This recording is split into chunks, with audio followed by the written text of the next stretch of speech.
It was in 1991 that we created Duke Nukem and released it to the world as a side-scroller, and it was a huge hit. Our inspiration back then was comic books because we always felt like if you focus on the character, there's no end of stories. Duke does it his way, and his way is very entertaining. It's a wild thing. The original name for the game was actually called Heavy Metal, and the idea was to have sort of an anti-hero who was very much sort of a renegade in society and sort of, an ex-military guy who went rogue. When the original Duke got started, it was myself, Alan Blum, and another programmer, Todd Repogel. Todd Repogel and I went to school together. We grew up together in Santa Cruz.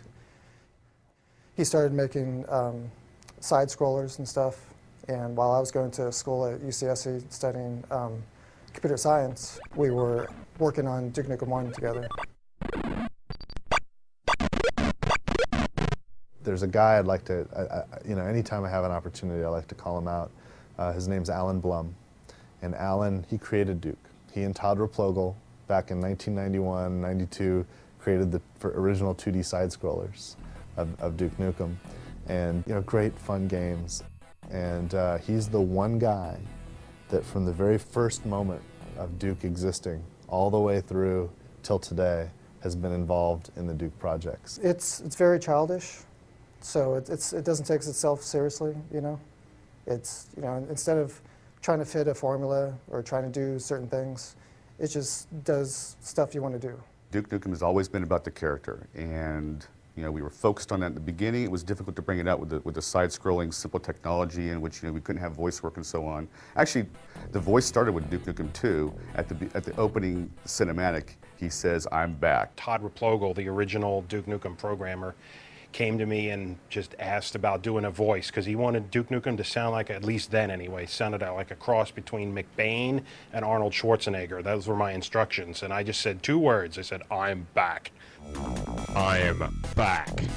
The original Duke that Todd and I were working on didn't really work well, and when George joined the company, he actually spent several nights kind of redesigning, and back in those days, it's like, it was EGA and very pixelated and stuff, but he gave Duke his little smile and gave it the yellow haircut and everything, and kind of really made the character look the way he still looks today.